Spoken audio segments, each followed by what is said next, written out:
EpicSkillshot is standing by with a few of the victorious members of H2K.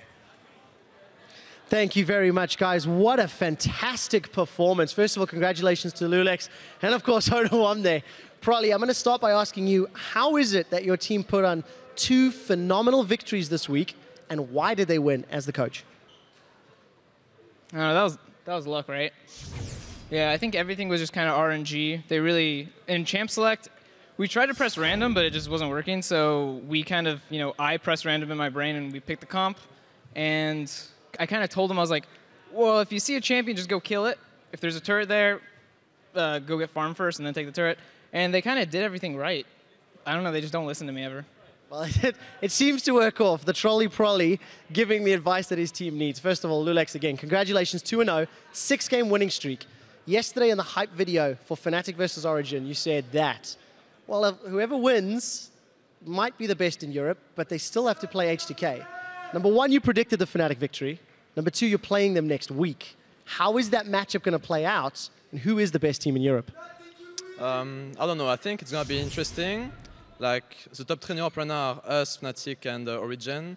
And Fnatic already defeated Origin, so their last challenge is going to be us for the first place. So, I don't know. I'm just looking forward to play against them. I'm looking forward to the game myself. Again, congratulations on the win streak. Probably one last thought before we move on, and a little more serious this time. H2K finished 3rd in Spring Split. You're facing the current undefeated #1 team in Summer. How important is next week's game to you?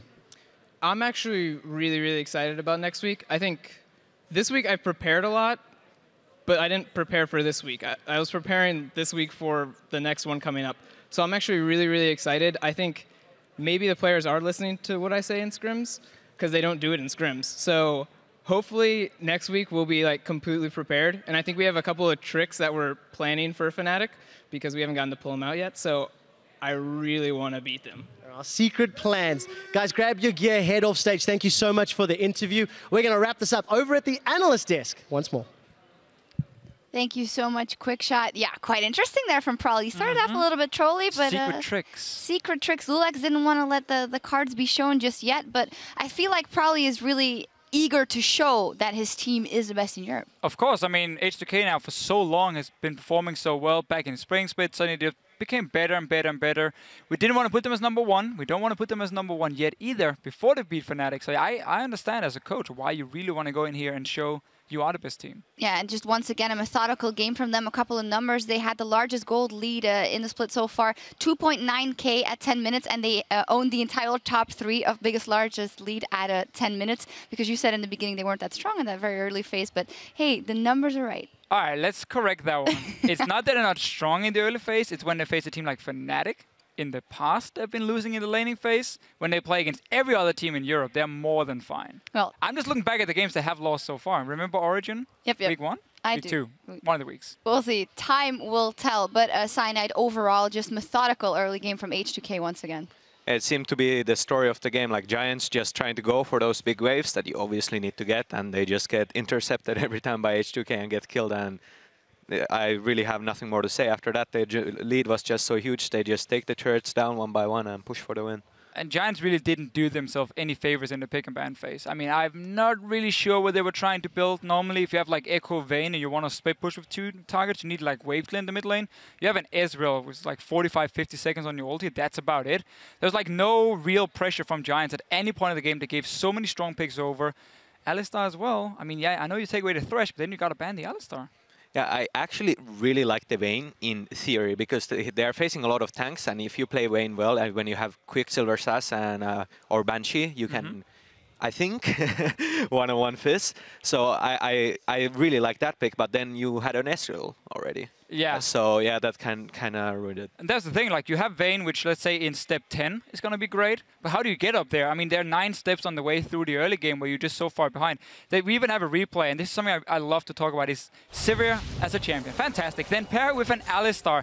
What happens is you have now ability to fast push waves, and in the early game it means you can so easily coordinate dives on the enemy towers, because again you have an Alistar, one of the greatest supports in the game, at setting up these ones. This is just beautiful play obviously from Kasing, stopping that Lantern. But look how H2K already moving down as soon as the wave hits the tower. The Vayne has no way of pushing it back out, so it's super risky to say that they do it one more time. Once again, it's the Sivir pushing into the tower, then we have Lulex coming, we have Kasing coming on the Alistar, and H2K keep setting up these plays that can look risky on paper, but because they have the right champions to do it, they have the right vision down, they can always go for these dives here, and that's a yes, not a no. What do you think, Cyanide? Yeah, I think even here, like, it's very instrumental that the Fizz moves before the Ezreal. Ezreal completely, like, fails the ult. And I think if Ezreal came here before the Fizz, still a while though, then it might have ended a bit differently. There goes the nice ult. But it's just these small fights here and small advantages H2K keep getting in the early game because they're just that one step ahead of everyone else. And as soon as you get past the point where the outer turrets go down, they just know exactly what to do, how to set up the proper vision, which objectives to bait, and how to use the certain power spikes they have. And therefore it looks so snowbally when they play. And therefore they just have to get past that laning phase, and then they're golden. Fantastic team. Yeah, fantastic play overall. Just one last thing about the Giants, because coming into this week, we of course said it's going to be their big test. What are they going to do versus Gambit, versus H2K? Those were not very successful tests, but I feel like for them, everything they had is still there, and the matches coming up now, they should just try to find that back, because honestly, you can't take too much from this game when a team like H2K plays that well, maybe from yesterday's game, though. Yeah, like, honestly, it just, they need to learn how to do greed for the big waves so much, and then you can just go bottom, and then it's like kind of a stalemate, you know, like they have 4 people top lane, you have 4 people bot lane, but at least they are not gonna all die. Yeah, we will see what they do, if they can recover the Giants up to next week. It's almost time to see if Fnatic can keep their win streak alive against the Copenhagen Wolves. With that matchup in mind, we'll hear what Soren thinks of the world of possibilities in patch 5.11.